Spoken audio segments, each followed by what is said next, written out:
नमस्कार, आपका स्वागत है। दोस्तों, क्या आपके भी दांतों में गैप है? तो आप इस वीडियो को अंत तक जरूर देखें। आज हम आपको समुद्र शास्त्र के अनुसार मनुष्य के शरीर के लक्षणों के आधार पर उसके भविष्य एवं उसके व्यक्तित्व की जानकारी देने वाले हैं। दोस्तों, भारतीय संस्कृति में शुभ अशुभ व शकुन अपशकुन जैसी बातों को काफी महत्व दिया गया है। हमारा ज्योतिष शास्त्र इतना समृद्ध है कि इसमें हर चीज के पीछे छिपे अर्थ को विस्तार से बताया गया है। हमारे आसपास जितनी भी बातें घटित होती है उनका संबंध हमारे निकट भविष्य से अवश्य ही जुड़ा हुआ होता है। हमारे शरीर पर के कुछ चिन्हों का या तिल का हमारे शरीर की बनावट में भी कुछ न कुछ अर्थ छिपा हुआ होता है।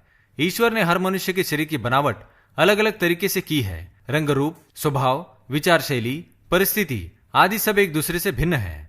समुद्र शास्त्र हमारी वैदिक संस्कृति का एक हिस्सा है, जिसमें हमारे शरीर पर निहित इन सभी चिन्हों और शरीर के विभिन्न अंगों की बनावट का अध्ययन करके मनुष्य का भूत, भविष्य और वर्तमान बताया जाता है। हमारे शरीर पर जितने भी निशान या अलग सी कुछ बातें होती है उससे हमें काफी कुछ पता चलता है। इनमें से कुछ निशान हमारे लिए लकी यानी कि सौभाग्य का प्रतीक होते हैं, तो कुछ अनलकी यानी दुर्भाग्य का कारण।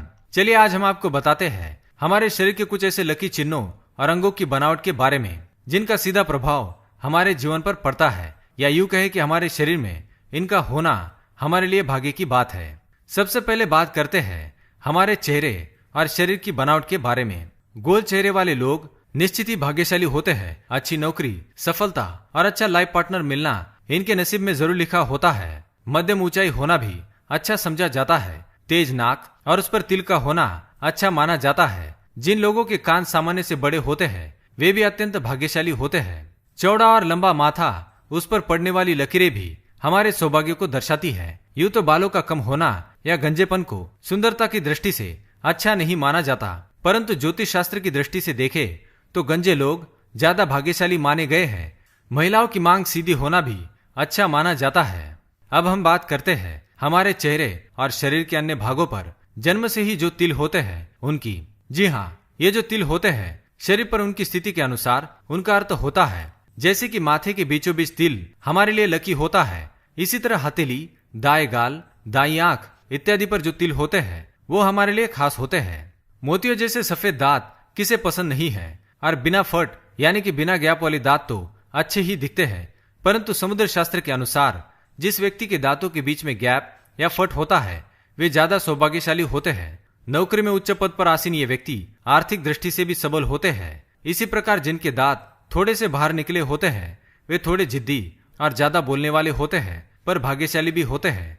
अब बात करते हैं हथेली और तलवों की। हथेली और तलवे यदि हमेशा कोमल, गुलाबी और समतल रहते हो, साथ ही हथेली का मध्य भाग उठा हुआ और रेखाएं भी स्पष्ट हो, तो व्यक्ति भाग्यशाली होता है। हथेली पर त्रिभुज का निशान भाग्यशाली होने की निशानी है।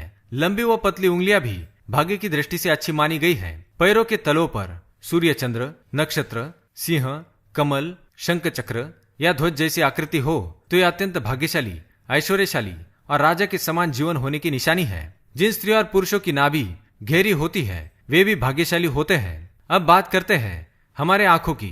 समुद्र शास्त्र के अनुसार हमारे आंखों में से भी हमारे व्यक्तित्व का पता आसानी से लगाया जा सकता है। गहरी काली और बड़ी आंखों वाले लोग बुद्धिमान और धनवान होते हैं। इसी तरह घनी और आपस में जुड़ी हुई भौहें अच्छे भाग्य की निशानी है। तो दोस्तों, ये सब हमारे शरीर की बनावट और निशानियों को ध्यान में रखकर शास्त्रों में वर्णित बातें हैं। अपवाद तो हर जगह होते हैं, यह भी होना स्वाभाविक है। क्या आपके भी दांतों के बीच में गैप है तो हमें कमेंट में अवश्य बताएं। अगर ये जानकारी आपको पसंद आई तो वीडियो को लाइक करें, कमेंट करें और शेयर करें। साथ ही चैनल को सब्सक्राइब करना ना भूलें। धन्यवाद।